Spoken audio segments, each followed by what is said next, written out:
ദൈവനാമം മഹത്വപ്പെടുമാറാകട്ടെ. ജീവിതത്തിൻ്റെ പ്രതിസന്ധി ഘട്ടത്തിലും കഷ്ടതയിലും ഞെരുക്കത്തിലും നമ്മുടെ കൂടെയുള്ളവർ പോലും നമ്മളെ തെറ്റിദ്ധരിക്കുമ്പോഴും നമ്മളെ കല്ലെറിയണമെന്ന് പറയുമ്പോഴും നമുക്കെതിരെ കൂട്ടുകെട്ടുണ്ടാക്കുമ്പോഴുമൊക്കെയും ഇതെല്ലാം ജീവിതത്തിൻ്റെ ഒരു ഭാഗമാണ്.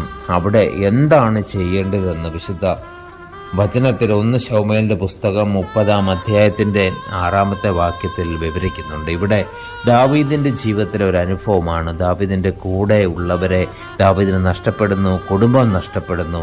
ഇങ്ങനെ ഒരു അവസ്ഥയിൽ വചനത്തിൻ്റെ അവസാന ഭാഗത്ത് പറയുന്നു, ദാവീദോ തൻ്റെ ദൈവമായ യഹോവയിൽ ധൈര്യപ്പെട്ടു.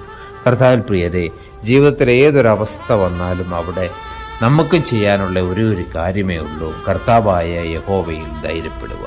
ഈ വചനത്താൽ ദൈവം നമ്മെ അനുഗ്രഹിക്കട്ടെ.